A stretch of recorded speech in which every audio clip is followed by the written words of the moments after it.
Bueno, vamos a hacer un breve repasito de lo que hicimos ayer.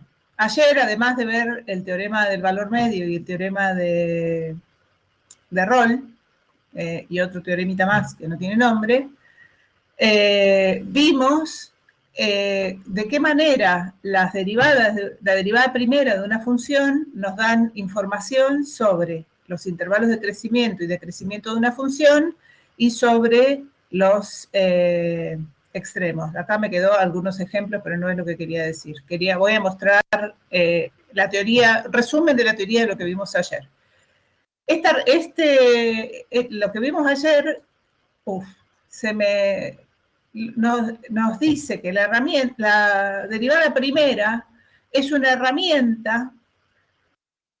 Voy a empezar de vuelta. Nosotros nos enfrentamos a una función de la cual tenemos nada más que una fórmula. Y no sabemos nada de esa función, no sabemos graficar, no sabemos nada. Entonces, la derivada primera, que sí la podemos calcular con las reglas de derivación, es una herramienta que nos permite obtener información sobre dónde, en el dominio de esa función, o qué intervalos del dominio de esa función, la función es creciente o decreciente, a través del signo de la derivada. Y también, a partir de los cambios de signo de la derivada y de estos puntos que llamamos puntos críticos, que son los ceros de la derivada primera, los lugares donde, existiendo la función, la derivada primera no existe, que son los puntos donde hay cambios bruscos de dirección, determinar la existencia de máximos y mínimos locales. Que resumo en este cuadrito que di ayer. Dada la función, calculamos la derivada primera y nos fijamos dónde la derivada primera es cero o no existe. Estos puntos, que son puntos del dominio de la función, donde uno detecta ceros de la derivada primera o lugares donde la derivada primera no existe, se llaman puntos críticos. Estos puntos críticos son posibles extremos. Vimos ayer que no siempre un punto crítico es un extremo, pero si están, los puntos extremos están en los puntos críticos. Detectados los puntos donde la derivada primera es cero o no existe, nos quedan dos posibilidades, o es positiva o es negativa. Los lugares donde la derivada primera es positiva, o los intervalos donde la derivada primera es positiva, son intervalos de crecimiento. Y los intervalos donde la derivada primera es negativa son intervalos de decrecimiento. Con esto, que son los cambios de signo de la derivada primera, vamos a determinar si estos puntos críticos son efectivamente o no extremos y qué tipo de extremos, que pueden ser máximos o mínimos locales. Eso es lo que aprendimos a hacer ayer con las derivadas primera. Lo que vamos a hacer hoy es avanzar un poquitito y vamos a definir concavidad y puntos de inflexión, que son informaciones que se obtienen a través de la derivada segunda. Y ahora voy a explicar qué es cada cosa. Pero, previamente, voy a volver a traer a colación a la profesora, la señorita Perla, a la maestra de séptimo. Cuando uno ve en la escuela el concepto de figuras cóncavas y figuras convexas. Esta idea de figuras cóncavas y figuras convexas que uno ya conoce de la vida, está relacionada con las formas, con figuras cerradas. Y uno define una figura cóncava, una figura decimos que es cóncava, si existen en el interior de la figura por lo menos dos puntitos, que cuando yo los uno con un segmento, el segmento se sale afuera de la figura. En ese caso decimos que la figura es cóncava. Ejemplo, un corazón, no sé, una estrella, cualquier figura cerrada, donde yo puedo elegir dos puntos en el interior de la figura, y cuando los quiero unir con un segmento, el segmento se me sale afuera de la figura. Y cuando eso no ocurre, la figura se llama convexa. En una figura convexa, una figura cerrada es convexa, cuando no importa qué par de puntas yo elijo adentro de la figura, siempre el segmento que los une queda adentro. Si los puntos están adentro, el segmento que los une están adentro. Este concepto que está relacionado con las figuras cerradas es difícil de aplicar, o la idea es difícil de aplicar cuando estamos trabajando con curvas abiertas, como son las funciones. ¿Por qué razón? Porque en una figura cerrada, el concepto de interior, exterior y frontera está muy bien definido. O sea, uno tiene intuitivamente sabe lo que está diciendo cuando dice el interior de una figura, el exterior de una figura y la frontera de una figura, el bordecito. Cuando estamos trabajando con funciones necesitamos redefinir esta idea. Lo mismo que nos pasó con la tangente, ¿no? Cuando uno pensaba en la tangente, cuando no había empezado a cursar matemática 1, pensaba en una recta que toca una curva en un punto. Eso es verdad si estamos hablando de la posición relativa de una circunferencia y una recta. Si estamos hablando de la posición relativa de la recta tangente y una curva, una función, no es necesariamente así.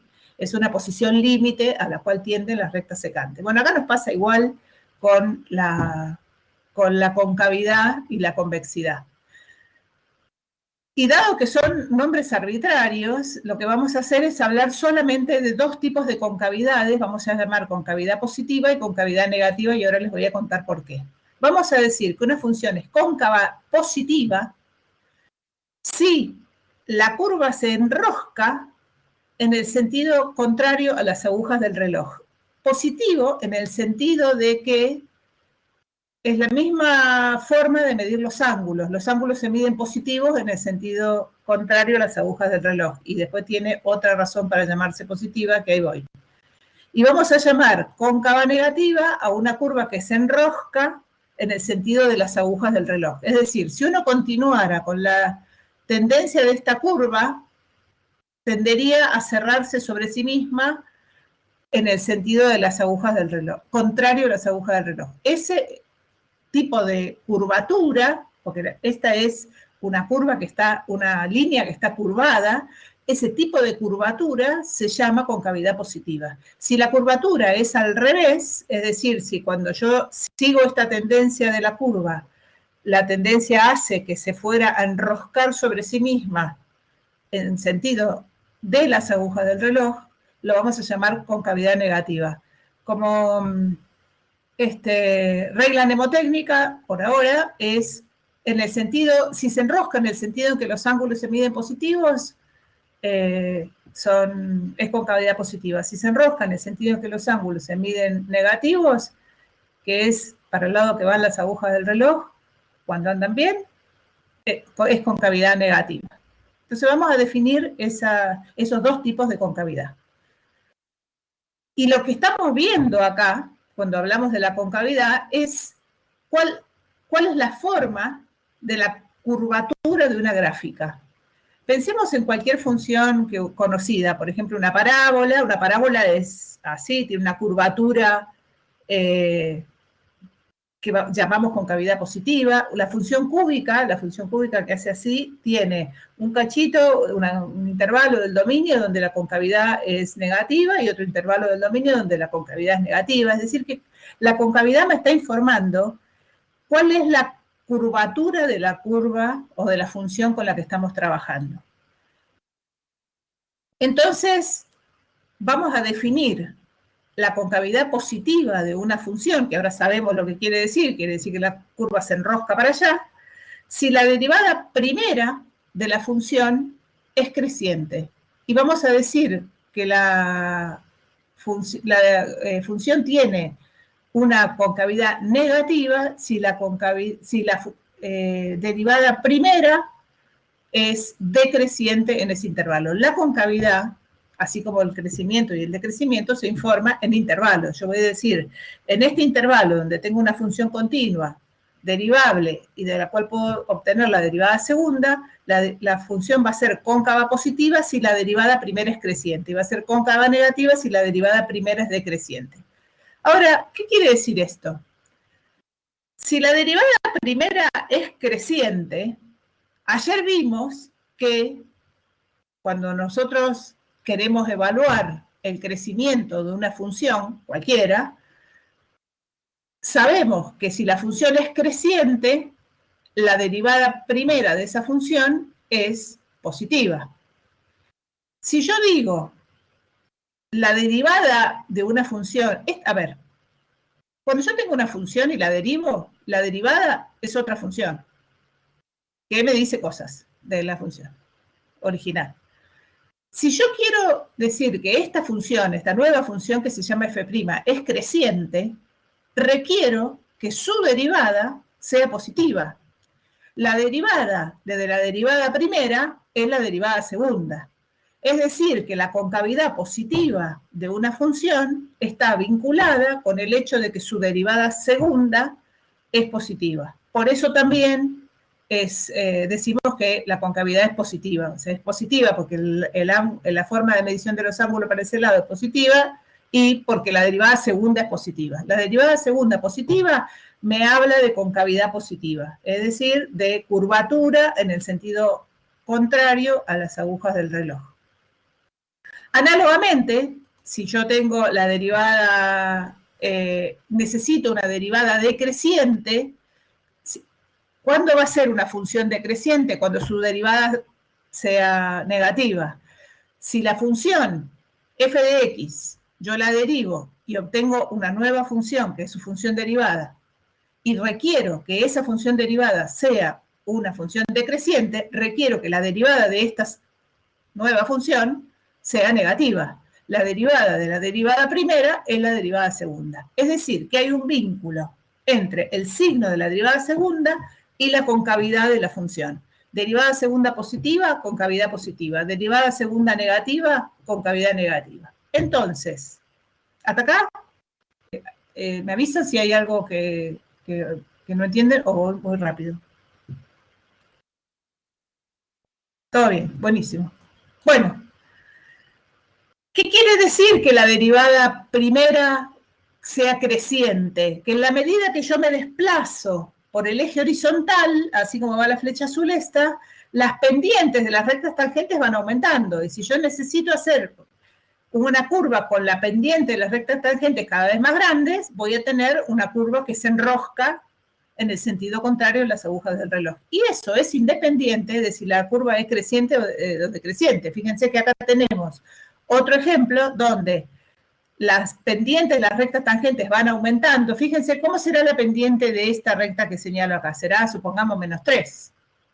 Y de esta que está acá será menos 2. Y de esta que está acá será menos 1. Es decir, que el valor de la pendiente de las rectas tangentes va en aumento, a pesar de que son números negativos, o sea, son cada vez más grandes en valor absoluto, pero, cada vez más chicas en valor absoluto, pero son cada vez más grandes estos números. Entonces, yo puedo tener funciones cóncavas positivas, crecientes o decrecientes. Lo que estoy observando acá no es el crecimiento o el decrecimiento, sino estoy observando cómo está panseada la curva, para qué lado. Y eso pasa lo mismo para la concavidad positiva y para la concavidad negativa. ¿Qué quiere decir que una concavidad sea negativa? Que las pendientes de las rectas tangentes van en disminución, es decir, la derivada primera decrece. Derivada primera decreciente significa que las pendientes de las rectas tangentes son cada vez más chicas.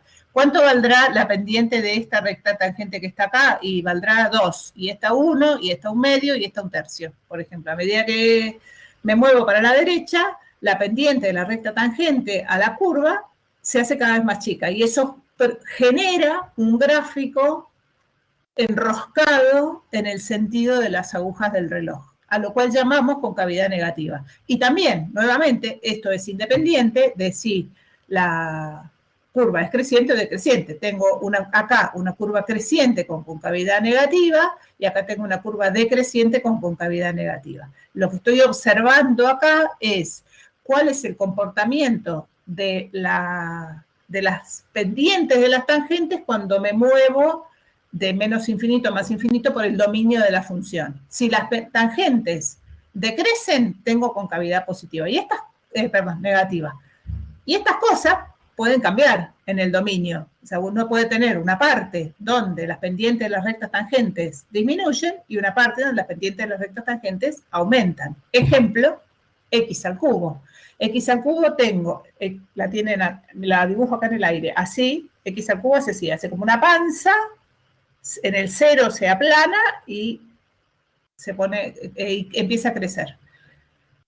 Sigue creciendo, digo, pero empieza a crecer cada vez más rápido. X al cubo es una función siempre creciente, pero desde menos infinito hasta 0 está panseada así. y desde 0 a más infinito está panseada así. Ahí tenemos un ejemplo de una función que es siempre creciente, pero tiene un intervalo de concavidad negativa y un intervalo de concavidad positiva. Bueno, entonces, habiendo definido lo que es la concavidad, acá tenía otro ejemplo. Acá tengo un ejemplo de una gráfica, de una función cualquiera, que tenemos desde menos infinito hasta este punto, la curvatura de la curva es de concavidad positiva. Desde este punto hasta este punto es de concavidad negativa, y desde este punto en adelante es de concavidad positiva. Esos puntos que están señalados ahí, que son puntos que unen arcos de distinta concavidad, se llaman puntos de inflexión. El punto de inflexión, entonces, es un punto del dominio de la función donde hay un cambio de concavidad. Entonces, ¿qué tenemos? Tenemos en este pedacito desde menos infinito hasta 0, en el intervalo desde menos infinito hasta 0, si yo calculo la derivada segunda de esta función, voy a encontrar que la derivada segunda en ese intervalo es positiva. Si me fijo la derivada segunda desde 0 hasta este punto de acá, que no sé cuánto será, menos 2, más o menos, desde 0 hasta 2, pongámosle, no veo muy bien ahí en el dibujito, 1,5, de 0 hasta 1,5, la derivada segunda tiene que dar negativa. ¿Por qué? Porque la curva hace esto. Y desde 1,5 hasta el más infinito, la derivada segunda tiene que dar positiva porque tengo una curvatura, una concavidad positiva.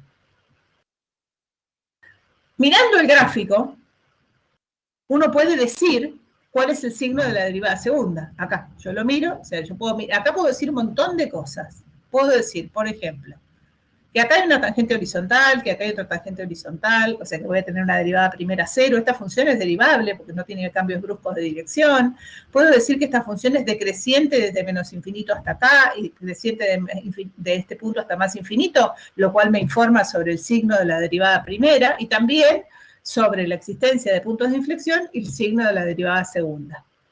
Pero también lo vamos a poder hacer al revés, y eso es lo que es más importante, es mirando el signo de la derivada primera, el signo de la derivada segunda y los ceros, y los puntos donde no existe, vamos a poder inferir sobre el tipo de gráfico de la función con la que estamos trabajando. O sea, ¿qué le pasa a esa función en todo su dominio solamente mirando las derivadas? Hay un teoremita análogo a uno que vimos, que ahora lo voy a repasar, con la derivada primera, que dice: si una función tiene un punto de inflexión, entonces ahí la derivada es 0. Me faltó poner o no existe. Son raras las funciones donde la derivada primera existe y la derivada segunda no, pero hay. Esto es análogo a los puntos críticos, ¿no? Y los vamos a llamar posibles puntos de inflexión. ¿Qué me dice este teorema? Me dice, si esta función con la que estás trabajando tiene puntos de inflexión, están en esos lugares donde la derivada segunda es 0 o no existe. Análogo a lo que pasaba con los puntos críticos. ¿Qué decía el teorema análogo a este? Decía, si esta función tiene extremos, los extremos están donde la derivada primera es 0 o no existe, que esos son los puntos críticos. Es decir, que este teorema nos está dando una pista donde tenemos que ir a buscar los puntos de inflexión. Que también es una cuestión bastante lógica, porque si tenemos intervalos del dominio donde la derivada segunda es negativa, sabemos que ahí la curvatura es así. Si tenemos lugares donde la derivada segunda es positiva, sabemos que la curvatura es así. Entonces, ¿qué nos queda en el dominio? Los lugares donde la función derivada derivada segunda es 0 o no existe. Ahí es posible que haya puntos de inflexión. Son los posibles puntos de inflexión. Bueno, este teorema, esta diapositiva me quedó horrible, pero bueno, voy a leer lo que dice y después explico. Este teorema también tiene su análogo en las derivadas. Igual ahora voy a repasar estas analogías. ¿Qué dice este teorema? Me consigo un posible punto de inflexión, es decir, un punto donde la derivada segunda es 0 o no existe. Tengo una función, tengo la derivada primera, tengo la derivada segunda, me fijo dónde no existe. Acá quiero hacer una aclaración mega galáctica. Cuando uno se refiere a los puntos críticos, a los posibles puntos de inflexión, que son los lugares donde las derivadas primera y segunda son cero o no existen, nos referimos a los puntos donde, existiendo la función original, o sea, de la función f o la función f', existen, pero no tienen derivada.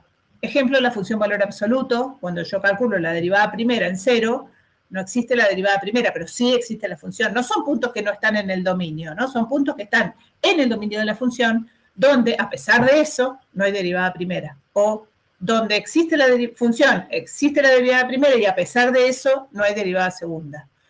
Es el ejemplo que les contaba ayer de la Miss Deportes Invernales de las antiguas lecciones de la Reina de la Nieve, ¿no? O sea, una vez que un punto ya es un punto de discontinuidad, no puede calificar para extremo.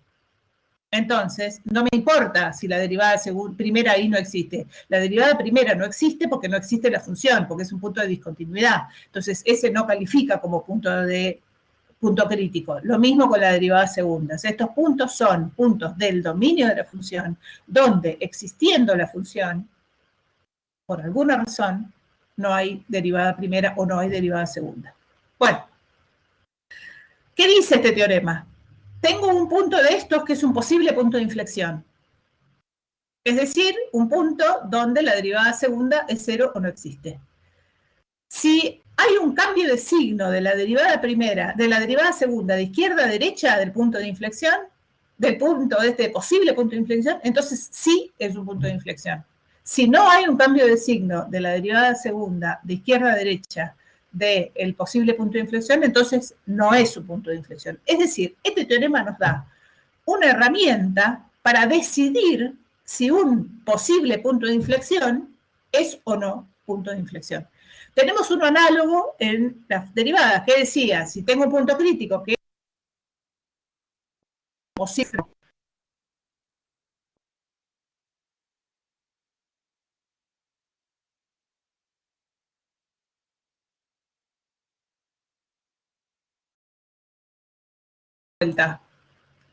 Recuerden que cuando vayan a mirar las grabaciones de esta clase va a estar en dos pedazos.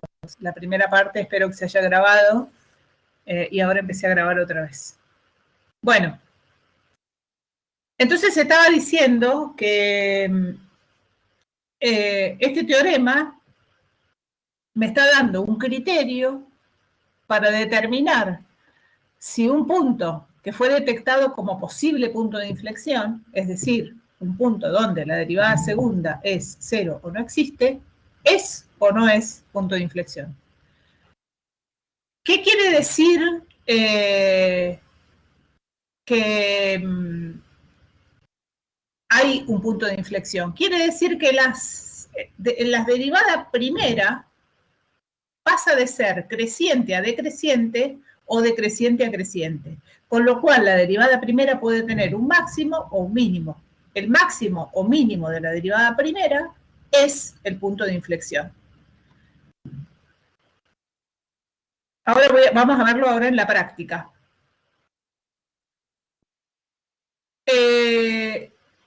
Análogamente a lo que vimos con la derivada primera, lo que nos está lo que estamos teniendo acá es un conjunto de condiciones o de herramientas que, usando solamente la derivada segunda, nos permite establecer cuáles son los intervalos de concavidad positiva y concavidad negativa de una función y cuáles son los puntos de inflexión.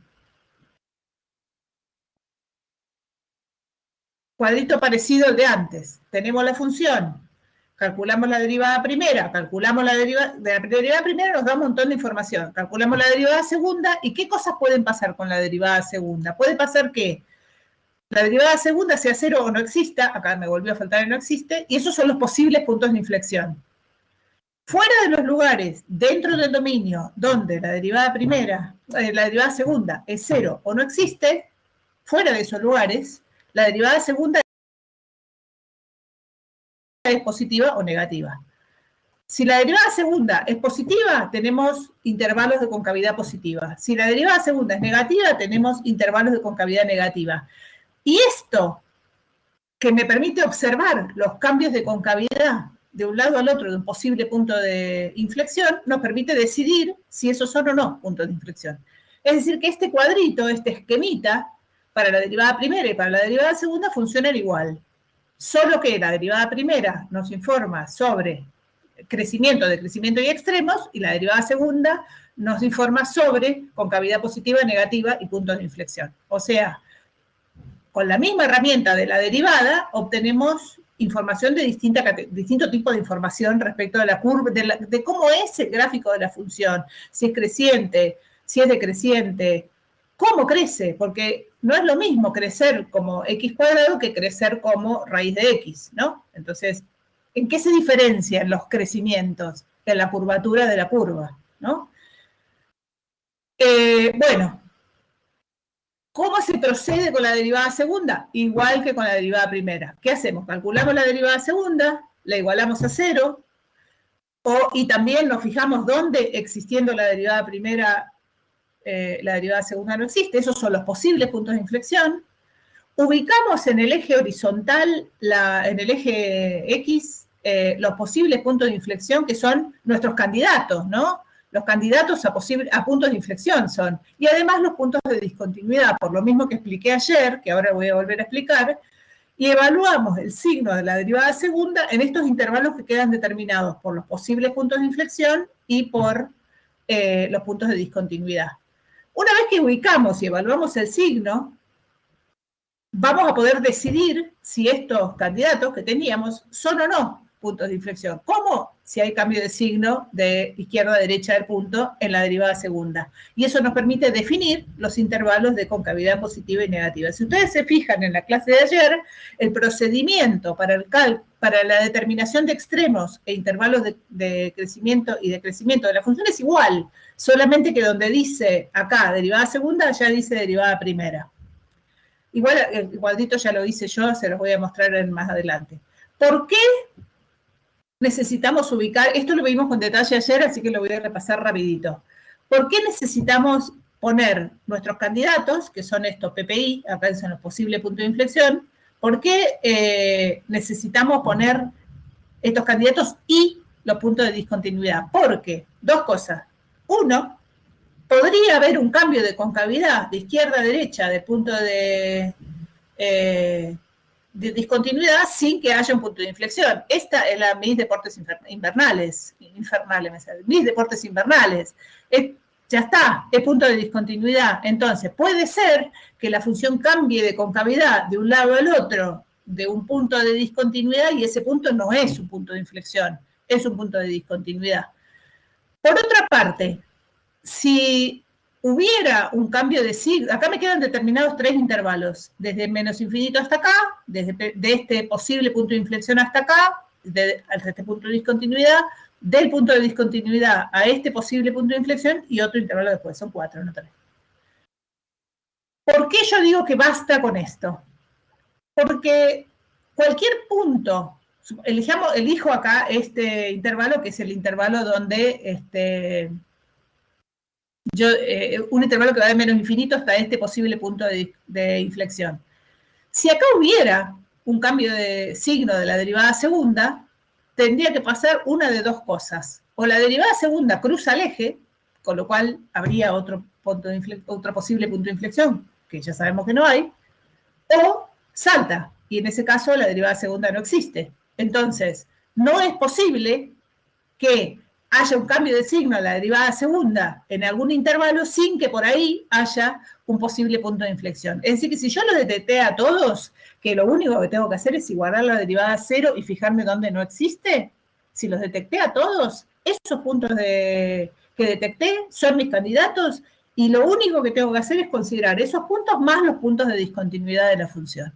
Y eso va a determinar intervalos de igual signo para la derivada primera. ¿Por qué esto es importante? Porque después, cuando yo necesito evaluar el signo de la derivada segunda, que es lo que tengo que mirar, yo tengo que mirar el signo, no cuánto vale no cuánto es su valor numérico, sino el signo. ¿Cómo hago? ¿Qué hago para evaluar el signo? Agarro cualquier punto que se me dé la gana de este intervalo de menos infinito hasta acá, cualquiera, y el signo que tenga la derivada segunda en ese punto es el signo de todos los puntos de ese intervalo. O sea que puedo probar con cualquiera. Y esto es lo que me garantiza que puedo probar con cualquiera. Ejemplo. Voy a poner ahora ejemplos facilongos, pero después voy a poner uno feo. Va, feo no, un poquito más complicado. Tengo esta función polinómica de grado 4. Ustedes saben que un polinomio de grado 4, un polinomio de grado par, en general, tiene las dos ramas, hacia las puntas, vamos, hacia más y menos infinito, o las dos hacia arriba o las dos hacia abajo. ¿De qué depende eso?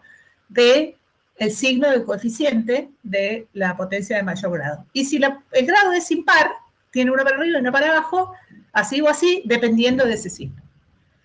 ¿Qué pasa en el medio? ¿Cuántas vueltas da el polinomio en el medio entre estas ramas que se van para arriba y se van para abajo? Depende de la presencia de los otros, de los términos que tienen otras potencias que no es la más grande, ¿no? De la presencia del x al cubo, el x al cuadrado, el x a la 1, qué sé yo. X a la cuarta es casi igual a x al cuadrado, solamente que es más cerradita porque crece más rápido, pero se parece mucho a una parábola. Pero 12 más 6x al cuadrado menos x a la cuarta, la verdad no sé. Podría ser que tenga 4 raíces, por ejemplo, entonces debería dar un par de vueltas antes de irse al infinito. ¿Qué podemos hacer con esta función? Si evaluamos el signo de la derivada primera y los cambios de signo de la derivada primera, vamos a poder determinar intervalos de crecimiento y decrecimiento y extremos. Pero con la derivada segunda vamos a poder evaluar la presencia de puntos de inflexión y los intervalos de concavidad positiva y negativa, es decir, dónde la curva se curva así y dónde la curva se curva así, para arriba o para abajo, creciendo o decreciendo. Entonces, ¿qué hacemos? Calculamos la derivada primera, calculamos la derivada segunda y la igualamos a cero. Acá viene por qué era tan importante este práctico que vimos antes del primer parcial de encontrar raíces y puntos y intervalos de positividad de funciones, porque es lo que vamos a tener que hacer ahora. Ahora tenemos que encontrar la raíz de esto, las raíces de esto y los intervalos de positividad y negatividad de esto. Y tenemos un montón de herramientas. Acá tenemos un polinomio de grado 2, o sea que uno, el más vago de todos, o la más vaga de todas, aplica Bhaskara, total, sin mirar, sin pensar, aplica Bhaskara y va a encontrar dos raíces. Después existe el que saca factor común 12 y le queda 12 por 1 menos x al cuadrado y reconoce que eso es una diferencia de cuadrados que tiene raíces en 1 y menos 1. Cualquiera de las dos maneras está bien, ¿eh? Yo no quiero hacer una valoración de el que usa Bhaskara sin pensar. Está bien. Pero si uno piensa por ahí, aplicando Bhaskara, fíjense que pensando en Bhaskara, si uno aplica Bhaskara acá, encuentra dos raíces 1 y menos 1, pero no sabe cómo está esta curva. Y esta curva, 12 menos 12x al cuadrado, es una parábola que hace así, ¿no? Pasa por menos 1 y por 1, pero crece y decrece. Estoy hablando de esta función derivada segunda de la cual me interesa conocer su signo. O sea, yo me olvidé de la función original, ¿eh? Estoy pensando en el signo de la derivada segunda. ¿Cómo va a ser este dibujo de esta derivada segunda? Va a venir por acá, va a pasar por ahí, va a subir y va a bajar por acá. No sé cómo, ni de alto, no me importa. Me importa que es negativa antes del menos 1, positiva entre menos 1 y 1 y negativa después. Eso ya lo sabemos porque sabemos el dibujo de esta parábola. ¿Qué hacemos acá? Evaluamos el signo, como lo acabo de decir, es este, ¿no? Pero supongamos que también no se imaginan cómo es el dibujo de esta cosa. ¿Qué hago? Agarro un puntito por acá. Un punto que está por acá es menos 10, menos 5, no sé, menos 100. Vamos con menos 10. 12 menos 12 por menos 10 al cuadrado menos 10 al cuadrado es 100, porque menos 10 por menos 10 da 100. Menos 12 por 100 es menos 1200. 12 menos 1200 es negativo. No me importa cuánto da la cuenta, es negativa. Entonces, si en menos 10 es negativa, desde menos infinito hasta menos 1 es negativa la derivada segunda. Me paso acá, entre menos 1 y 1. Candidato a elegir el 0, porque el 0 es maravilloso, excepto cuando uno tiene el denominador, pero si no, la cuenta acá da 12 menos 0, 12. ¿En 0 es positiva? Bueno, es positiva la derivada segunda en todo el intervalo entre menos 1 y 1. Y lo mismo de este lado. Eso me está diciendo que la curvatura de la curva es en este sentido, o sea, se enrosca en el sentido igual a las agujas del reloj, desde menos infinito hasta menos 1. Desde menos 1 hasta 1 se enrosca en el sentido contrario a las agujas del reloj, con cavidad positiva, coincidente con el signo de la derivada segunda. Y desde 1 hasta más infinito con cavidad negativa. Es decir, se enrosca en el sentido de las agujas del reloj. Una vez que uno ve eso, puede decir que como acá hay un cambio de curvatura, como hay un cambio de la concavidad de izquierda a derecha del menos 1, el punto es menos 1 del eje X, ¿no? Como hay un cambio de curvatura, este es un punto de inflexión. Y como acá también hay un cambio de curvatura, es un punto de inflexión. Es decir, que los dos números que detecté en este estudio como posibles puntos de inflexión, que son los lugares donde la derivada segunda es 0, porque como esto es un polinomio, existe siempre, son puntos de inflexión. O sea, mis candidatos, los dos son. ¿Por qué son? Porque hay cambio de curvatura de izquierda a derecha de esos puntos. Pero además de eso, de decidir que estos son puntos de inflexión, efectivamente, podemos decir intervalos de concavidad positiva e intervalos de concavidad negativa. Entonces, ¿cuál es el intervalo de concavidad negativa? Positiva desde menos 1 hasta 1. Ahí, en ese cachito de menos 1 hasta 1, la función tiene la panza así. Y desde menos infinito hasta menos 1. Y desde 1 hasta más infinito, la panza es así. Es decir, la concavidad es negativa. Ahora, una cosa que me olvidé. ¿Dónde está el punto de inflexión? Porque lo que me informa la derivada, segunda en este caso, y lo mismo la primera para el otro, es la coordenada X del punto donde lo que estoy diciendo ocurre. Es decir, la derivada segunda me dice, si vos te parás en el 1 del dominio, ahí, donde sea que está la función, hay un punto de inflexión. ¿Dónde está el punto de inflexión? Está sobre la curva. El punto de inflexión es un punto sobre la curva, que tiene una coordenada X que ya descubrimos, que es menos 1 o 1, y una coordenada Y que tenemos que descubrir. ¿Cómo descubrimos la coordenada Y de estos puntos? Reemplazamos estos puntos en la función. O sea, ¿dónde anda la función cuando X vale menos 1 y cuando X vale 1? Y reemplazo acá, me queda 2 más 6 por 1 menos 1. Ya sea que X valga 1 o menos 1 es igual, porque como están elevados a potencias pares, no hay problema. Es decir, que el punto de inflexión está en el punto menos 1,17 y en el punto 1,17, que son las coordenadas de los puntos sobre el gráfico de la función donde hay cambios de curvatura. Acá creo que viene el dibujito. Acá está, bueno. ¿Qué sabemos? Sabemos esto. Acá está el eje X, acá está el eje Y, acá están los puntos menos 1 y 1, las imágenes, y sabemos que las curvaturas son así. Después vamos a ver que uno puede reunir más información para hacer el dibujo de la función, que es efectivamente este. ¿Qué veo acá? La función con la curvatura negativa hasta acá, de acá hasta acá curvatura positiva, y de acá a acá curvatura negativa. Y estos puntos son los puntos de inflexión. Digamos que si uno lo tiene que decir bien, uno dice que el punto de inflexión es el punto, cuando uno dice punto, está hablando de dos coordenadas, la coordenada X y la coordenada Y. Entonces, el punto de inflexión es el punto 1,17 o Y menos 1,17. Pero, uno puede decir, la función alcanza un punto de inflexión cuando X vale menos 1. La función tiene un punto de inflexión cuando X vale menos 1 o 1. Lo importante es ver que cómo se informan estos puntos, o sea, cómo uno dice, qué es lo que uno encuentra, como uno está analizando el valor de X en las derivadas, lo que va a obtener son las coordenadas X de esos puntos. Después, a la hora de graficar, que es lo que nos va a tocar después, sí tenemos que buscar la coordenada ahí, porque el punto de inflexión no está acá sobre el eje X, está volando por alguna parte del plano sobre la curva. Bueno, voy a hacer un resumen hasta acá de qué información nos dan las derivadas, y voy a decir una cosita más después.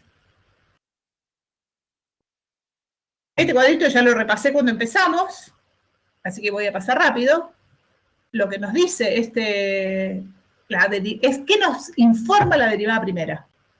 Con la derivada primera podemos determinar intervalos de crecimiento y decrecimiento con signo positivo y negativo respectivamente en la derivada primera, y extremos evaluando el cambio de signo de la derivada primera a izquierda y a derecha de los puntos críticos, que son los ceros o los lugares donde la derivada primera no existe. Todo eso lo podemos calcular de la derivada primera. Con la derivada, y acá vimos 3 teoremas que uno relaciona el signo de la derivada primera con el crecimiento de la función, que nos dice si la derivada primera es positiva, la función crece, si la derivada primera es negativa, la función decrece, y si es nula, la función es constante. Otro teorema que dice que relaciona la existencia del extremos con el hecho de que la derivada primera sea 0 o no existe, es decir, un teorema que me dice si esta función tiene extremos, están en los puntos críticos. Y otro que nos dice que es un criterio para decir estos posibles extremos, que son los puntos críticos, ¿son o no son extremos? Que es el cambio de signo de la derivada primera.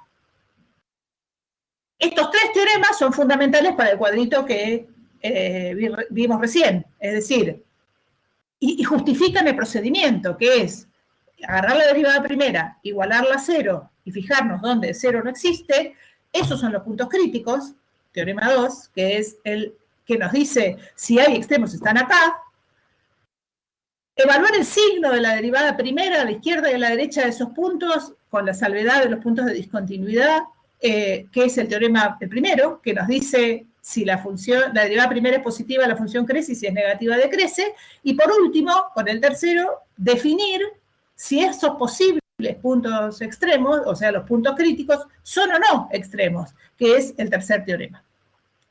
Y, análogamente, bueno, definimos lo que era la concavidad negativa, la concavidad positiva y el punto de inflexión, y vimos que la función es cóncava positiva cuando la derivada segunda es 0, cóncava negativa donde la derivada segunda es, cóncava positiva cuando la derivada segunda es más grande que 0, cóncava negativa cuando la derivada segunda es más chica que 0, y punto de inflexión donde la derivada segunda es 0 o no existe y hay un cambio de concavidad. Y hay un cuadrito análogo al otro, que lo acabo de hacer, que me dice, ¿qué información me da la derivada segunda respecto de la función? Y bueno, con los ceros y los lugares donde no existe, son los posibles puntos de inflexión, los candidatos a punto de inflexión. Donde la derivada segunda positiva o negativa son los intervalos de concavidad positiva y negativa respectivamente. Y observando ese signo de la derivada segunda, los cambios de concavidad de izquierda a derecha de un posible punto de inflexión me permite decidir si los candidatos que tenía son o no son puntos de inflexión, que es análogo, o sea, es exactamente el mismo esquema que con la derivada primera. Y tenemos 3 teoremas análogos a los de recién. Tenemos uno que relaciona el signo de la derivada primera de la derivada segunda con la curvatura de la función. Tenemos otro que nos dice, si tenés puntos de inflexión, están en estos puntos que se llaman posible punto de inflexión. Y después tenemos otro que nos dice, si hay un cambio de curvatura, hay punto de inflexión. Bueno, entonces, y voy a mostrar acá el paralelo de los procedimientos. El procedimiento de la izquierda es para determinar intervalo de crecimiento y decrecimiento, y el de la derecha, y extremos. Y el de la derecha para determinar intervalos de concavidad positiva, negativa y puntos de inflexión. La única diferencia es que en un caso voy a estar trabajando con la derivada primera y en el otro caso voy a estar trabajando con la derivada segunda. Entonces, en toda esta parte, necesito saber derivar, número uno, porque todo esto depende de que esté bien calculada la derivada primera y la derivada segunda. Entonces, dada una función, calculo la derivada primera, calculo la derivada segunda, y con esas dos herramientas voy a saber todo esto. ¿Qué hacemos? Primero encontramos los puntos donde es cero o no existe. Derivada primera, derivada segunda. ¿Qué son esos puntos?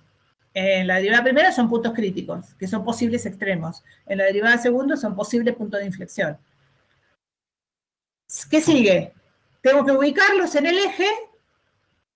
¿Para qué ubicar esto en el eje? Para determinar intervalos de igual signo para la derivada, que sea la primera o la segunda, cuidándonos de no olvidarnos de los puntos de discontinuidad por las razones que ya expliqué. Entonces, los ubico en el eje y eso me permite determinar intervalos de igual signo para la derivada, primera o segunda, no importa. ¿Qué sigue? Mirar el signo. Una vez que ya sé que en estos intervalos el signo es el mismo, lo tengo que evaluar. ¿Cómo hago para evaluar el signo de la derivada primera? Agarro un punto de cualquiera del intervalo y el signo que tenga la derivada primera para ese punto es representativo de todo el intervalo, para la primera o para la segunda. Una vez que tengo evaluado el signo, puedo definir dos cosas. Si esos puntos son efectivamente extremos, si estoy mirando los puntos de la derivada primera, y si son puntos de inflexión, si estoy mirando la derivada segunda. Y también determinar los intervalos de crecimiento y decrecimiento, si estoy mirando la derivada primera, y concavidad positiva y negativa si estoy mirando la derivada segunda. O sea que el procedimiento que hay que aprenderse es este, el mismo para las dos derivadas, solamente que dan informaciones diferentes. Y acá aparece un teoremita. Recordarán ustedes que, me voy a volver un poquito para atrás, cuando vimos, no sé cuánto para ver acá, no, acá. Cuando vimos derivadas primeras y definimos lo que era un punto crítico, el crecimiento, el decrecimiento, cuando definimos un punto crítico, dijimos que una función, si tiene un extremo, lo tienen los puntos críticos, pero necesitábamos un criterio para definir si ese punto crítico era o no un extremo. ¿Qué criterio usamos? El que llamamos criterio de la primera derivada. ¿Qué significa este criterio? ¿Qué dice este criterio? Dice, uno tiene un punto crítico. ¿Qué significa ahí? O no hay tangente o la tangente es horizontal. ¿Cómo sé si ese punto es crítico es un extremo? Y tengo que fijarme si la derivada primera cambia de signo de izquierda a derecha del punto. Es decir, si pasa de ser creciente a decreciente o si pasa de ser decreciente a creciente. Ese criterio de la primera derivada es un criterio que me permite determinar si un punto crítico es un extremo o no, mirando el cambio de signo de la derivada primera. O sea, acá no necesito nada más que tener la derivada primera. Si la pregunta es, como en algunos problemas que vamos a ver, es, ¿este punto crítico es un extremo? Lo único que tengo que hacer es mirar el signo de la derivada primera. No, o sea, no necesito la derivada segunda. Con la derivada primera yo puedo decidir. Evalúo el signo de acá, evalúo el signo acá, y si los signos son distintos, sí hay extremos. Evalúo el signo acá, evalúo el signo acá. Si no hay cambio, no hay extremo. Después, uno puede decir qué tipo de extremo según si pasa a ser positiva, negativa o negativa, positiva, ¿no? Pero tenemos una, ¿dónde iré? Por acá, 49, andará. Otro criterio más adicional. No, me pasé de largo. Perdón, que no me fijé dónde estaba parada, acá.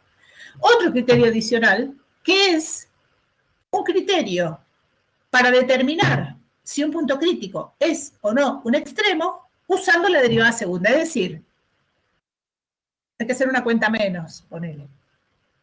En el de recién, el que explicaba recién, tengo que fijarme si la derivada primera cambia de signo de izquierda a derecha del punto crítico. Este criterio me dice, fíjate cuánto vale la derivada segunda en el punto crítico y si en ese punto crítico la derivada segunda es positiva, hay un mínimo. Si en ese punto crítico la derivada segunda es negativa, hay un máximo. Esto tiene su ventaja y su desventaja. La ventaja es, a ver, uno tiene dos criterios para decidir lo mismo. El criterio de la primera derivada y el criterio de la segunda derivada. En el mar de las inseguridades, uno puede evaluar los dos criterios y ver que sean coherentes, que si acá encontré un máximo, acá también encuentro un máximo. Si uno tiene las derivadas, es lo mismo usar uno que usar el otro. ¿Cuál sería la desventaja de acá? Que hay que calcular la derivada segunda, que a veces es un bodrio. Y necesitamos que la derivada segunda exista en el punto, ¿no? Entonces, bueno, se puede usar alternativamente cualquiera, cada uno verá.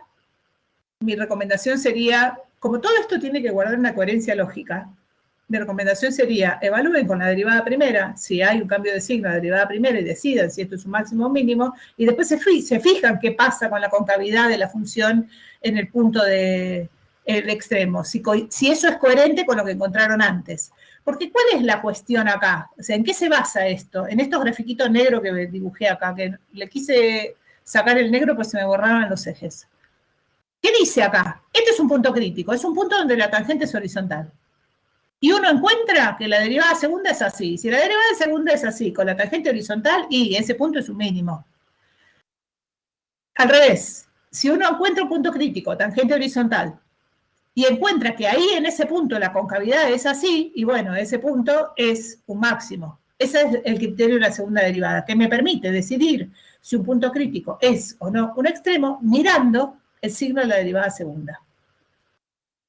¿Qué hubiera encontrado yo acá si uso el criterio de la primera derivada? Encontré el punto crítico. Supongamos que yo no veo la curvita roja, ¿no?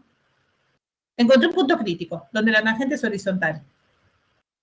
Si hubiera usado el criterio de la primera derivada, hubiera encontrado que la derivada primera es negativa acá, porque la función decrece, y es positiva acá porque la función crece. Es decir, que paso de ser decreciente a creciente, con lo cual ahí tengo un mínimo.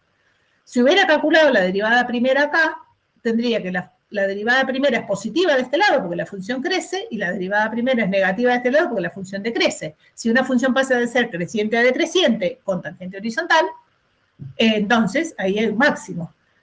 Es decir, que este criterio de la segunda derivada es un criterio alternativo al de la primera derivada. Uno puede usar el que se le dé la gana, siempre que estén dadas las condiciones, o sea, que uno tenga la derivada y que la derivada se puede evaluar en ese punto, y me dan la misma información. El criterio de la primera derivada y el criterio de la segunda derivada son criterios que usan la derivada primera o la derivada segunda para decidir lo mismo, que es si los puntos críticos son extremos o no. Bueno, hasta acá ¿cómo vamos? Perdí 3 en el corte, perdí 3 estudiantes. Bueno.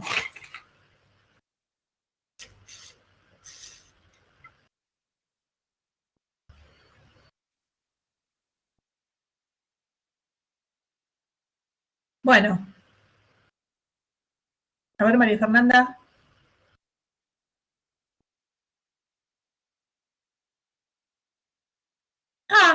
Yo veía 11. Lo que pasa es que a veces cuando alguien sale y vuelve a entrar, o se le corta y vuelve a entrar, aparece un fantasma. Y la Perco lo suma. Así que a veces, o sea, yo veía 11 porque quizás a alguien se le cortó y volvió a entrar. Bueno, buenísimo. Igual no perdimos a nadie hoy. En la lista del guaraní tengo 92. O sea que estamos en menos de un 10% de estudiantes asistiendo a las clases. Bueno, ay, sí. Voy a parar un cachito y pasamos a lo que sigue. Lo que vamos a ver ahora es una reunión de todo lo que sabemos hacer con una función, desde que nos dijimos buenos días la primera vez que nos vimos hasta acá. Lo de lógica, que no está explícitamente acá, son cosas que ustedes van a poder aplicar en sus razonamientos para el estudio de funciones. ¿En qué consiste un estudio de funciones? O sea, primero, ¿qué cosas sabemos hacer con una función? Sabemos calcular dominio, raíces, puntos y tipos de discontinuidad, es decir, ¿cómo hacemos esto? Analizamos los límites laterales en los puntos de discontinuidad, o sea, detectamos los puntos de discontinuidad que pueden ser puntos que estén en el dominio o no, pero que analizando los límites laterales uno evalúa si son o no puntos de discontinuidad, y ahí, a partir de eso, podemos determinar asíntotas horizontales, verticales u oblicuas. Lo primero, raíces y dominio, tiene que ver con cosas que hicimos en el primer práctico, ¿no? ¿Cómo se calcula una raíz? Se iguala la función a cero. ¿Cómo se busca el dominio? Y se buscan puntos donde no podemos hacer la cuenta. O sea, buscamos los puntos donde no podemos hacer la cuenta, los excluimos de la recta real y con lo que nos queda armamos el dominio. Lo otro, puntos y tipos de discontinuidad y asíntotas verticales, horizontales y oblicuas, son cálculos de límites. Esas cosas se van a hacer con la función. ¿Qué cosas aprendimos a hacer ahora? Con la derivada primera, extremos locales, intervalos de crecimiento y decrecimiento, y con la derivada segunda, punto de inflexión, intervalos de concavidad positiva y concavidad negativa. Entonces, voy a ver qué viene. Esto ya lo dije, pero lo voy a decir de vuelta. ¿Cómo calculamos las raíces? ¿Cómo buscamos las raíces? Me concentro en lo primero. ¿Cómo buscamos las raíces? Igualamos la función a cero, y esto me va a decir dónde la función cruza el eje. Y una cosa que me olvidé de poner acá, que también la sabemos hacer, es establecer los intervalos de positividad y negatividad de la función. ¿Cómo hacemos eso? Y nos fijamos dónde f es mayor que 0 y dónde es menor que 0. El procedimiento para hacer eso es el mismo de siempre. Remontémonos al práctico donde hacíamos eso, que ya ni me acuerdo qué número era, porque Fabián me cambió los números de práctico y me perdí. Igual hizo bien, porque la lógica es que los prácticos se llamen 1, 2, 3, 4, 5 y no 0, 1A, 1B, mejor que se llamen así como él dice. Bueno, ¿qué hacemos? Para todo esto, ubicamos los puntos que sea, los ceros, los puntos críticos, los posibles puntos de inflexión y los puntos de discontinuidad. El resto del tiempo la función dentro del dominio tiene el mismo signo, por la razón que sabemos que esto está relacionado con el teorema de Bolzano, en una parte que dice que si la función cruza el eje, si la función pasa de positiva a negativa, o cruza el eje o es discontinua en ese punto, ¿no? O sea, o hay un salto o cruza.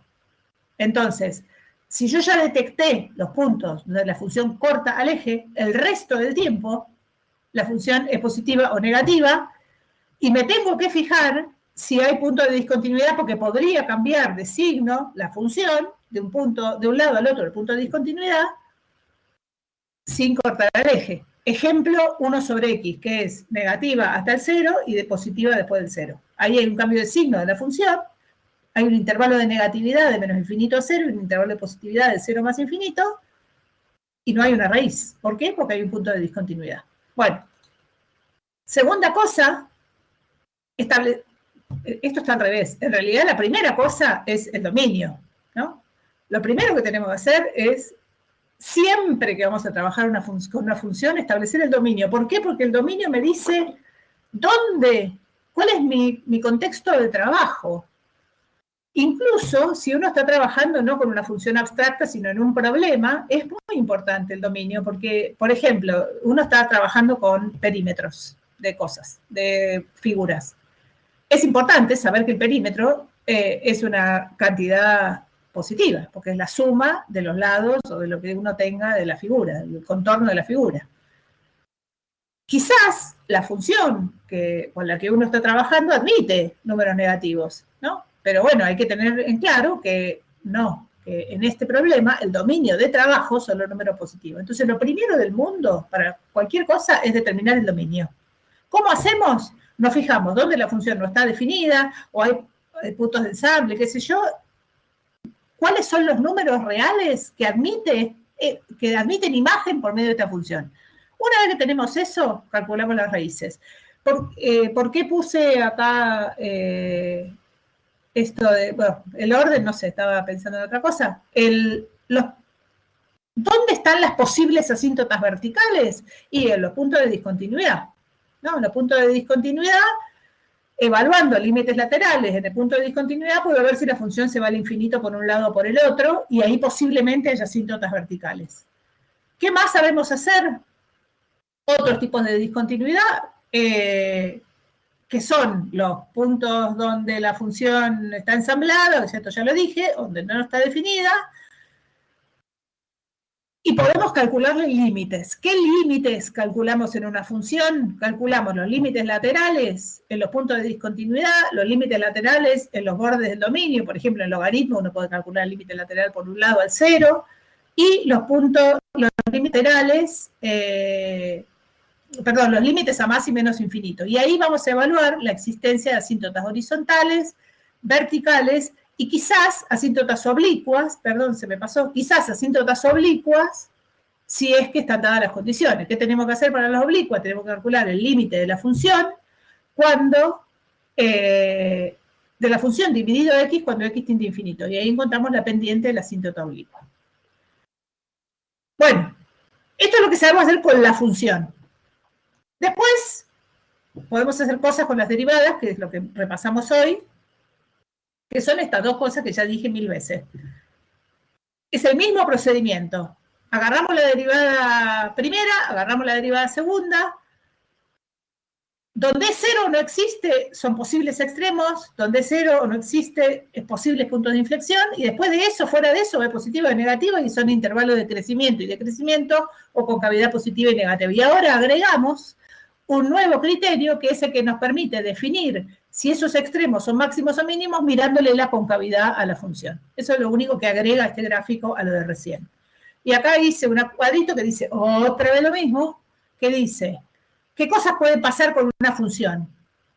Con una f' con una f segunda. O es igual a 0, o es mayor que 0, o es menor que 0. Listo, no puede pasar otra cosa. Si existe, ¿no?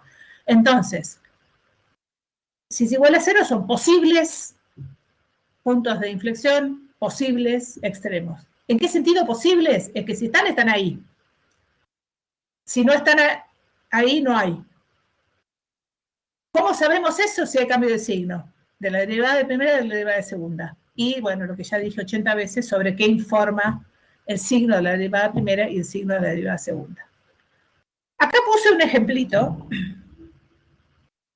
de un gráfico que estamos viendo, y vamos a decir cómo es el signo y los ceros, y qué dicen esas cosas de la función, la derivada primera y la derivada segunda, mirando el gráfico. Entonces, esta función está por abajo del eje desde menos infinito hasta acá, por arriba del eje desde acá hasta acá, por abajo del eje desde acá hasta acá, y por arriba del eje desde acá hasta acá. Estos puntos rojos que están acá son las raíces de la función, que son los puntos donde la función corta al eje. Nuevamente, estos puntos, bueno, tienen dos coordenadas. La primera coordenada es la raíz y la segunda coordenada es 0, porque estamos viendo dónde f de x es igual a 0. El signo que yo dibujé acá, negativo, positivo, son los intervalos de positividad y negatividad de la función, que lo que hago es evaluar dónde la función tiene imágenes por arriba del eje y dónde la función tiene imágenes por abajo del eje. Con la derivada primera puedo hacer lo mismo, pero me da otra información. Los ceros de la derivada primera, en este caso, porque como es una función suave, tiene derivada en todos lados, que están acá y acá, son respectivamente máximo y mínimo. ¿Cómo lo sé? Porque la función derivada primera pasa de ser positiva a negativa y de negativa a positiva. Ese cambio de signo de la derivada primera me informa sobre la calidad de estos puntos críticos, que son efectivamente extremos. ¿Qué veo en el gráfico? La gráfica va para arriba hasta este punto, va para abajo hasta este punto y va para arriba hasta este punto, que no tiene nada que ver con estar por arriba o por abajo del eje. Este mismo dibujo, me cacheteo el micrófono, este mismo dibujo, si yo lo desplazo para arriba o lo desplazo para abajo, el crecimiento y decrecimiento de la función es el mismo. Lo que va a cambiar va a ser el intervalo de positividad y negatividad de la función de este desplazamiento, ¿no? Si yo, supongamos, este puntito acá, levanto la curva de manera que este puntito me quede por acá arriba, la función va a tener un intervalo de negatividad que va a ser desde menos infinito hasta la única raíz que le queda, y desde más infinito desde acá hasta el más infinito, otro intervalo de positividad. Es decir, que esto cambia y esto no. lo que quiero señalar acá es que el intervalo de positividad y negatividad de una función no tiene relación con el intervalo de crecimiento y decrecimiento de la función. Una cosa la miramos en la función y la otra cosa la miramos en la derivada primera. Los ceros de la función son las raíces, los ceros de la derivada primera son posibles extremos. Y con la derivada segunda, análogamente, el cero de la derivada segunda es, en este caso, este punto de inflexión, y el signo de la derivada segunda me habla de la curvatura de la curva, que tampoco está relacionada ni con el crecimiento, ni con el decrecimiento, ni con el intervalo de positividad o negatividad de la función. Es decir, que la misma cosa me da información diferente sobre distintos aspectos del gráfico de una función.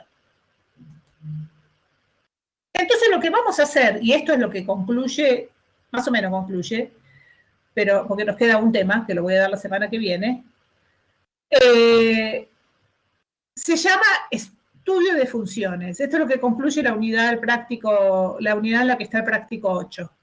Ahora voy a decirles lo que nos queda. Nos queda una partecita, que son lo que se llaman problemas de optimización, que eso lo voy a dar la semana que viene. Ya veré cuándo, si el martes o el miércoles. Y el otro día lo vamos a dejar para práctica. ¿En qué consiste el estudio de funciones? El estudio de funciones consiste en, evaluando la función, la derivada primera y la derivada segunda en estos aspectos que les dije, que son ceros y signos, encontrar información cualitativa que nos permita, con 2 o 3 cuentitas, hacer el gráfico de la función. A eso se lo llama estudio de funciones o análisis de funciones. Voy a poner un ejemplo y contarles que subí a PEDCO, pero ayer, otro ejemplo desarrollado completo de un estudio de funciones. Estos estudios de funciones son largos. Por eso decía yo el otro día que la longitud del práctico 8 es engañosa, porque el enunciado de este problema sería realizar un estudio completo de una función. O sea, realizar un estudio completo de la función f de x igual a tal cosa. O sea, un renglón. Y van a necesitar media hora o quizás un poco más para hacer el estudio de funciones. Este tipo de problema, a ver, si uno tiene un graficador, va y la grafica la función.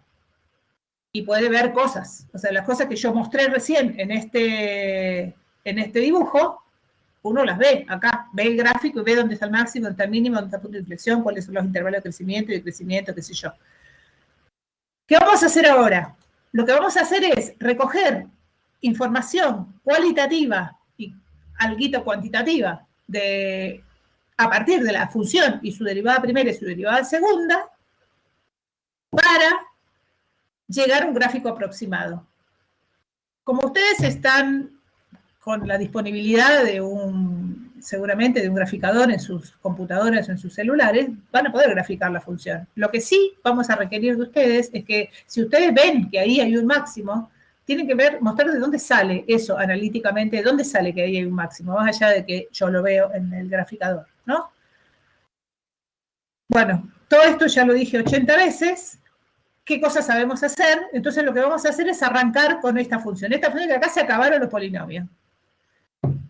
Tengo la función, lo que hice acá es dar la función y dar las derivadas primera y derivada segunda, así no estamos una hora calculando derivada primera, derivada segunda. La función es x cuadrado por e a la menos x cuadrado. La derivada primera es un polinomio de grado 3, 2x menos 2x al cubo por e a la menos x cuadrado, y la derivada segunda es un polinomio de grado 4 por e a la menos x cuadrado.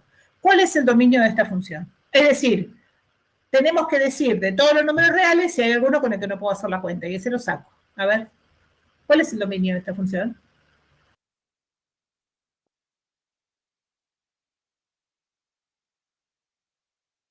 Voy a ir más despacito con la pregunta. A ver, María Fernanda. ¿Qué pasa con el cero? ¿No puedo hacer la cuenta con el cero? El dominio es un subconjunto o eventualmente el mismo conjunto de números reales. O sea, cero no es el dominio. El dominio, tengo que ver si hay alguno para sacar. ¿Qué pasa con el cero? A ver, ¿puedo elevar 0 al cuadrado? Sí. 0 cuadrado a 0. Ah, sí, pero yo estaba preguntando por el dominio. El dominio y raíz son cosas diferentes. Claro. Eh, ¿puedo elevar, ¿Puedo elevar cualquier número real al cuadrado? Sí. ¿Puedo multiplicar cualquier número real por -1? Sí.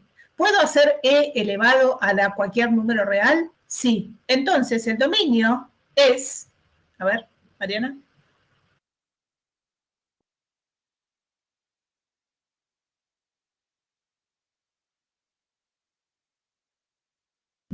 ¿Por qué menos el cero? A ver. ¿Por qué sacaríamos el cero? Sí, Luciana, todos los números reales. ¿Por qué sacaríamos el cero, Mariana? Si el cero tiene imagen. ¿Cuánto vale f de cero? ¿Cómo hago para saber cuánto vale f? Si puedo calcular. Agarro el cero, lo enchufo acá. Cero cuadrado, cero. Cero por cualquier cosa, cero. Listo. La imagen de cero es el cero. Entonces, ¿por qué deberíamos sacar el cero? Si tiene imagen pobre. Que además sabemos que es la raíz, ¿no? Es decir, que la curva ahí en cero corta el eje. Bueno, entonces el dominio son todos los reales. O sea, acá hay que saber todo. Hay que saber dominio, conjunto de positividad, conjunto de negatividad, raíces, intervalos de crecimiento, qué hacer con los intervalos, cómo hacer para ver dónde una función es positiva y dónde es negativa, todo eso. Y derivar. Bueno, ¿cómo calculamos las raíces? Ahí estamos. ¿Cómo calculamos las raíces? Las raíces, para calcular las raíces, lo que hacemos es igualar la función a cero.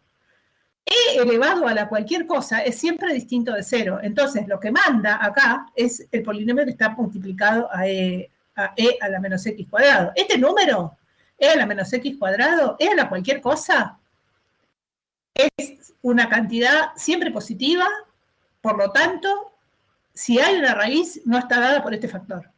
Entonces, ¿cuál es el único valor de x para el cual esta cuenta da cero? Que eso es lo que estamos buscando cuando buscamos las raíces. Exacto. Cuando x cuadrado es cero, esta función es cero.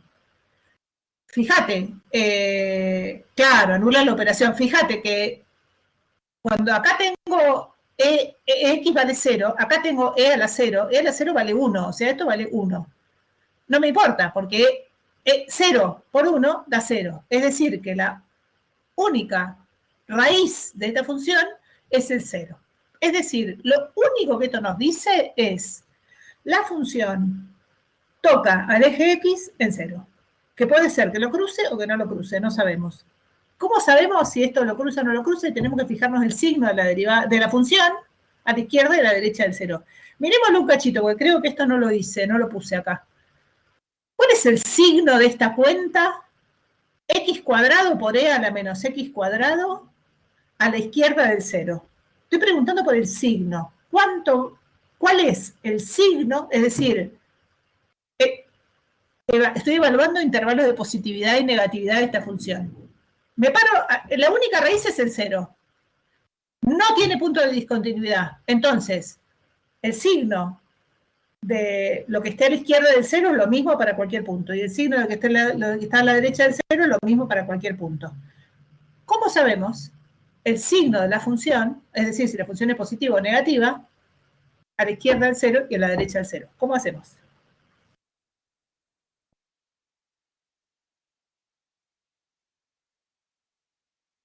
Lo voy a decir con tono de pregunta. ¿Cómo hacemos para saber si la función es positiva o negativa a la izquierda del 0?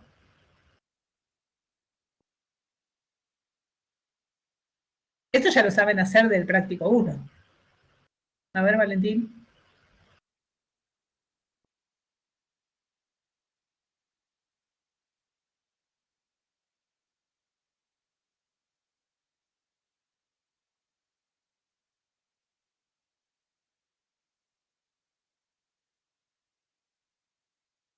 Ok, nos paramos en el 0 y ¿qué hacemos? En 0 da 0, ya está. A ver, ¿por qué decís que a la izquierda es negativo? A ver, ¿cómo hacemos? A ver, mis queridos, ¿cómo hacemos para saber si una función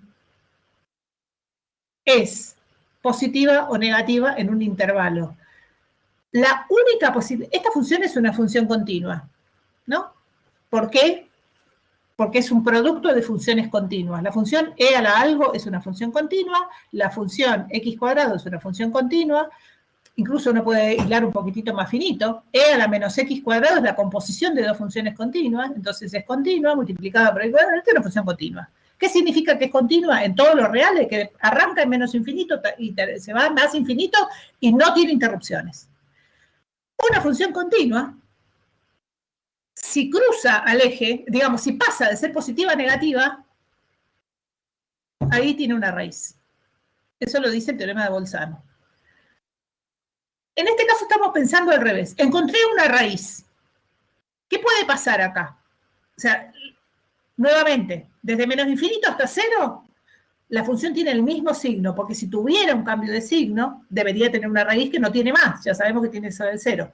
De cero a más infinito, la función tiene el mismo signo porque, por la misma razón, si tuviera un cambio de signo, tendría otra raíz, y no tenemos más, tenemos una sola, el cero. Entonces, desde menos infinito hasta cero, la función tiene el mismo signo, y desde cero hasta más infinito, la función tiene el mismo signo. ¿Cómo hago para calcular el signo? Agarro un número cualquiera, que se me dé la gana, menos 1000, menos 2, menos 1, menos 0,1, cualquier cosa que usted le quiera decir, le hago la cuenta. Exacto. Hagamos la cuenta con menos 1. Menos 1 al cuadrado es 1. E a la menos 1 da un número. No sé, 1 sobre 3, un tercio. 1 por un tercio es positivo. O sea que el menos 1 es positivo. O sea que a la izquierda del 0 la función es positiva. El 0 es 0. Vamos a ver qué pasa a la derecha. ¿Qué pasa a la derecha? Agarremos un número a la derecha, cualquiera.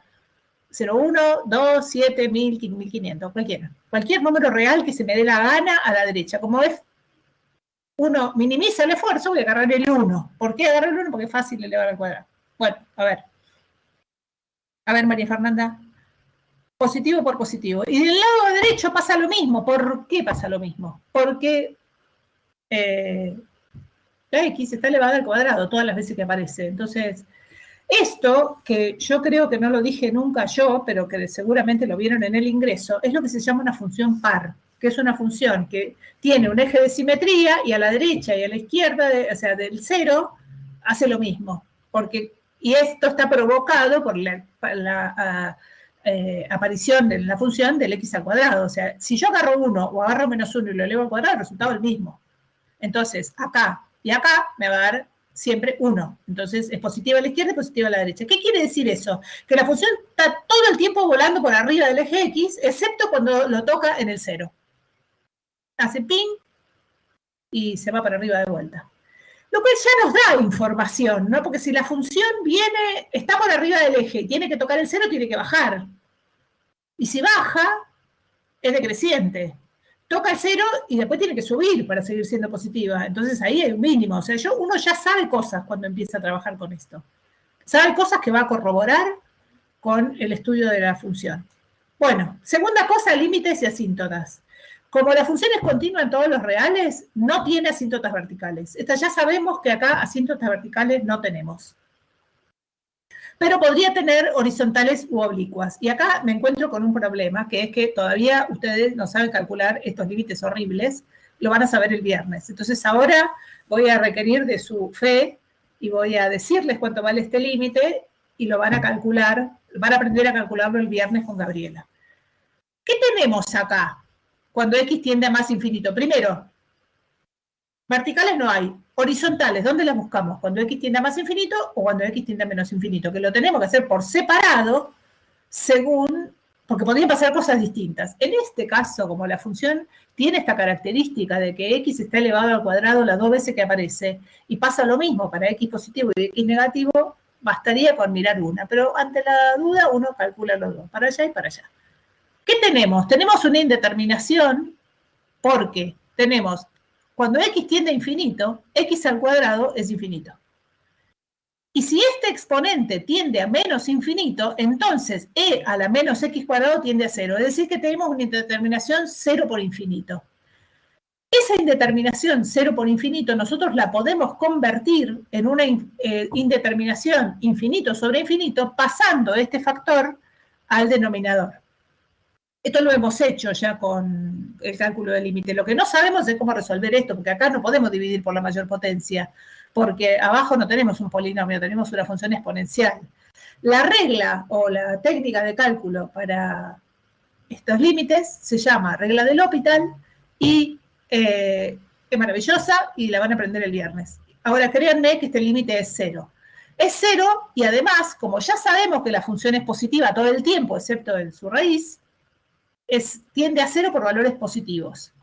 Y también los sabemos para el otro lado, cuando x tiende a menos infinito. Es decir, que hay asíntota horizontal y igual a 0 cuando x tiende a más infinito y a menos infinito. Es decir, ¿qué cosas sabemos de la función hasta ahora? Que se pega el eje x hacia allá, se pega el eje x hacia allá y toca el eje x en 0. Y fuera de eso, la función está por arriba del eje. Eso es todo lo que podemos saber solamente mirando la función. Raíces, asíntotas, intervalo de positividad y negatividad, que acá no tiene. Entonces, vamos a concentrarnos en la derivada primera. La derivada primera, que está dada ahí, es este polinomio. ¿Qué tenemos que hacer? Igualarla a 0, encontrar dónde. A ver, nuevamente, esto es un polinomio multiplicado por una función continua. Esto es una función continua, es una función suave, tiene derivada en todos lados. ¿Dónde está derivada? Está definida en todos los reales. Entonces, los puntos críticos van a ser solo los ceros de la derivada.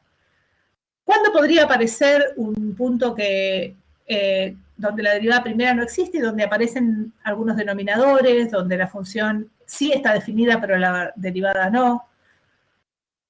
Tenemos que detectar los puntos críticos, que son los puntos donde la derivada primera es 0, en este caso, porque siempre existe. Ubicarlos en el eje junto con los puntos de discontinuidad, que acá no existen, evaluar el signo de la derivada primera, y eso nos va a permitir decidir si esos puntos críticos son extremos o no y definir los intervalos de crecimiento y decrecimiento. O sea que ahora, ¿qué nos toca? Nos toca agarrar la derivada primera y evaluarla a 0. ¿Qué pasa acá?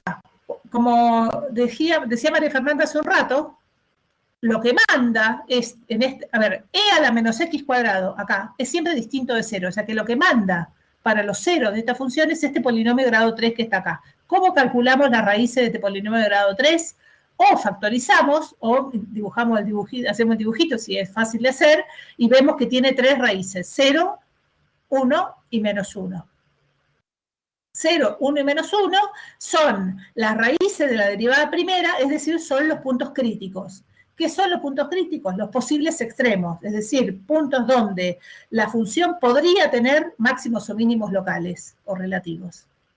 ¿Qué hacemos hacer ahora? Ubicamos en la recta real los puntos críticos. Como no hay puntos de discontinuidad, esto define intervalos del mismo signo para la derivada primera, desde menos infinito hasta menos 1, desde menos 1 hasta 0, de 0 hasta 1 y de 1 más infinito. ¿Cómo evaluamos el signo de la derivada primera? Acá puse un ejemplo, pero es lo mismo para cualquiera. Agarro un punto por acá, que es un punto de análisis, un punto auxiliar que voy a usar para un análisis, y me fijo, no cuánto vale, sino qué signo tiene la cuenta de la derivada primera. Agarro menos 5, lo reemplazo acá. Menos 5 por 2, menos 10. Agarro menos 5, lo elevo al cubo, me da menos 125, con este menos adelante me queda más 125. Multiplicado por e a la menos 25, que ni me importa porque sé que es positivo. Esta cuenta da positiva. Multiplicado por este número positivo, esto es positivo. Significa que desde menos infinito hasta menos 1, la función derivada primera es positiva. Con el mismo razonamiento, agarro otro punto acá, hago la cuenta, agarro otro punto acá, hago la cuenta, agarro otro punto acá, hago la cuenta y voy a poder definir los signos de la derivada primera en cada uno de los intervalos definidos por los puntos críticos. Y de acá saco toda la información que necesito. ¿Qué es? Número 1. El signo de la derivada primera me habla sobre el crecimiento y decrecimiento de la función. Ahora voy a poder decir cuáles son los intervalos de crecimiento y decrecimiento. Pero además me dice si estos puntos críticos son máximos o mínimos. Si la función crece primero y decrece después, acá hay un máximo local. Si la función decrece hasta el punto crítico y crece luego, acá hay un mínimo local. Y si la función crece antes del punto crítico y decrece luego, acá hay un máximo local. Es decir, que yo puedo decir de esta función que tiene 2 máximos locales, un mínimo local, cuyas coordenadas son menos 1, 0 y 1, no sé la coordenada ahí, la tengo que buscar, y puedo decir los intervalos de crecimiento y decrecimiento. Y acá voy a decir algo que hablamos ayer también. Como la derivada se calcula, el signo de la derivada primera es positivo desde menos infinito hasta menos 1 abierto, yo tengo que mirar la continuidad de la función a ver si puedo cerrar los intervalos de crecimiento y decrecimiento. Y como la función esta es continua siempre, el intervalo de crecimiento es desde menos infinito hasta menos 1 inclusive, y desde menos 1, desde 0 inclusive hasta 1 inclusive. Es decir, que los puedo cerrar por la continuidad de la función. Igual es un detalle esto, digamos. Dentro de este bodrio, esto es un detalle. Bueno, y los intervalos de decrecimiento son desde menos 1 hasta 0 inclusive, y desde 1 a más infinito, incluyendo el 1. Entonces, con la derivada primera, solamente mirando sus raíces y su signo, puedo decir todo esto.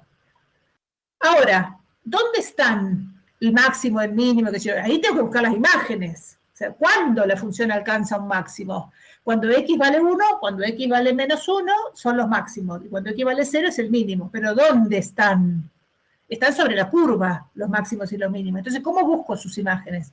Me voy a la función, evalúo la función en 1, evalúo la función en menos 1, y ese numerito, que es 0,36 aproximadamente, es la imagen de la función en el menos 1 y el 1, y en el 0 da 0. Ya sabíamos, era una raíz. Entonces, ¿qué agregué acá? Esta parte de acá abajo es el signo de la derivada primera y la implicancia que eso tiene respecto al crecimiento y decrecimiento de la función. Entonces, acá voy a incorporar a este gráfico lo que yo ya sé de la función. A lo que yo ya sé voy a incorporar esta nueva información. Yo ya sé que la función está por arriba del eje, o sea que todo lo que pase va a pasar acá arriba. Máximo, acá y acá. Mínimo en la raíz, justo. La función crece hasta acá, decrece hasta acá, crece hasta acá, decrece hasta acá. Esta ondita que puse acá es el hecho de que sea máximo o sea mínimo. Y además se pega al eje horizontal cuando x tiende a más infinito y cuando x tiende a menos infinito. Todo esto lo sé de la función y de la derivada primera. Entonces ahora voy a analizar e incorporar la información que me da la derivada segunda, aunque yo acá casi que me la puedo imaginar, porque pensemos un cachito acá. La función puede venir de este lado, alcanza un máximo acá, es decreciente de acá para siempre, para allá, y se pega al eje X. ¿Cómo tiene que hacer esta función sin saltar y sin romperse y sin tener cambio brusco de dirección para bajar para siempre y pegarse al eje? Va a tener que hacer así y después va a tener que empezar a cambiar la curvatura. O sea, la curvatura acá es esta. Obviamente, si hay un máximo, la curvatura es esta. Si yo siguiera con esta curvatura negativa para acá, y tendría que cortar el eje. Entonces, en algún momento tengo que pegar la vuelta acá. Entonces, ¿qué hay por acá? ¿Qué uno sospecha que hay por acá? A ver, María Fernanda.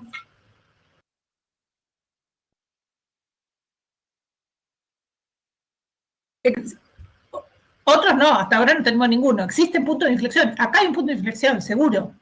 Y acá también. Porque si yo hago esto, alcanzo el máximo y después tengo que ir a buscar el mínimo está en un lugar de concavidad positiva, el máximo está en un lugar de concavidad negativa. O sea que entre acá y acá tiene que haber un punto de inflexión. Acá tiene que haber uno, acá tiene que haber uno, acá tiene que haber uno, acá tiene que haber 4 puntos de inflexión. Eso ya lo sospecho y lo voy a corroborar con la derivada segunda. ¿Cuál es el procedimiento a seguir? Como antes, agarro la derivada segunda, busco los lugares donde la derivada segunda es 0, porque en este caso existe siempre, ubico los posibles puntos de inflexión en el eje para evaluar cambio de signo de la derivada segunda.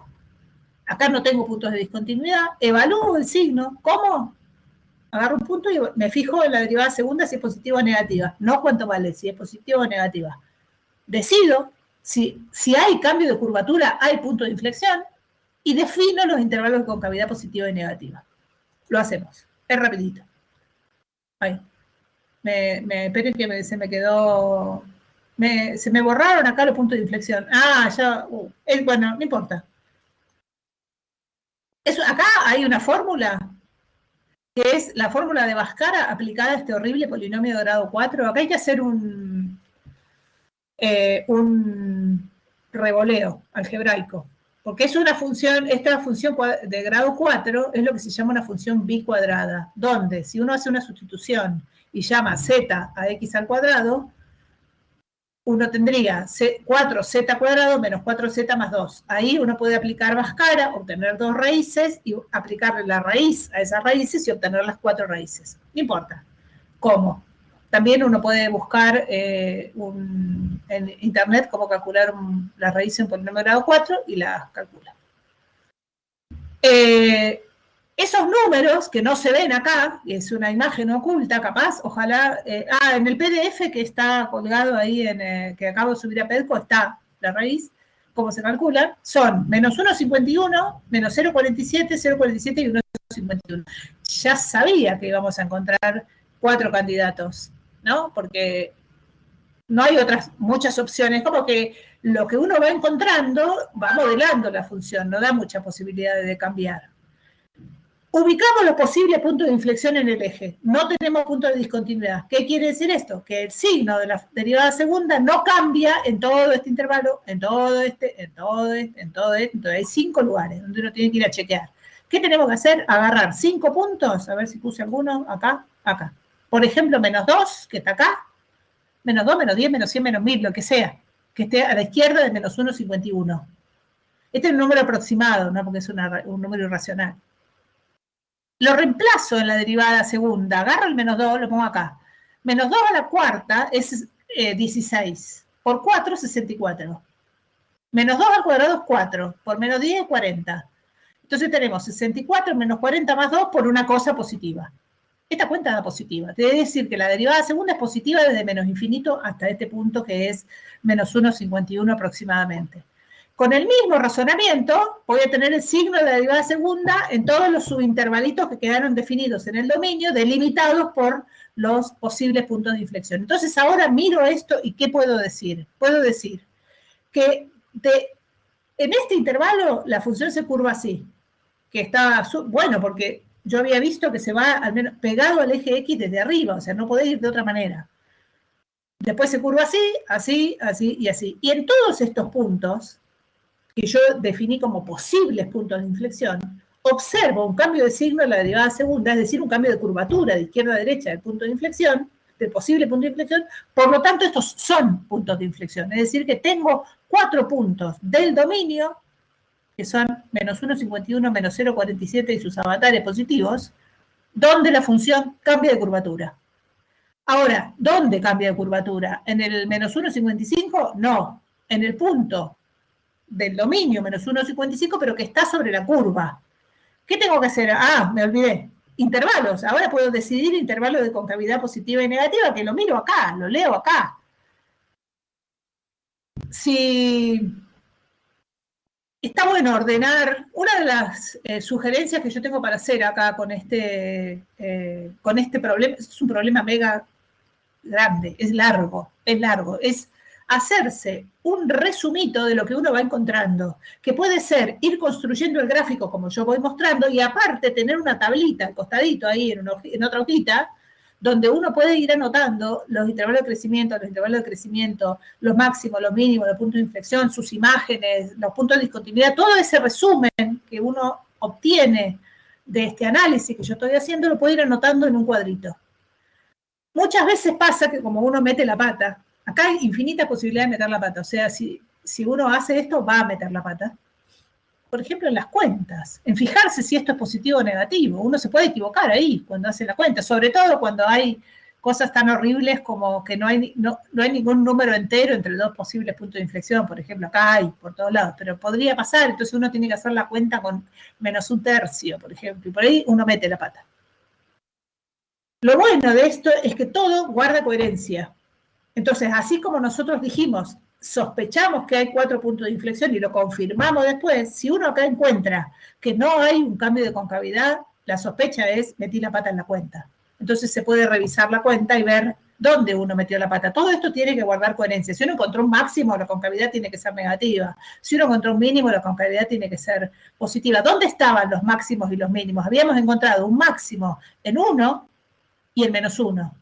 1 está acá, perdón, acá. Y la concavidad negativa, está bien. menos 1 está acá y la concavidad es negativa, está bien. ¿Dónde debemos encontrar el mínimo? En 0. ¿Dónde está el 0? Acá. El 0 está entre menos 0,47 y 0,40, ahí en el medio. ¿Cómo es la concavidad ahí? Negativa. Y está bien, porque hay un mínimo, ¿no? A esa coherencia me refiero. Bueno, entonces lo que voy a hacer es meter en este gráfico ahora, calculo las imágenes de estos puntos en la función, evalúo cuánto vale la función en estos puntos, es decir, ¿dónde manda la función al menos 1,51? Hago la cuenta y lo manda a 0,23. A ver, Alexandra.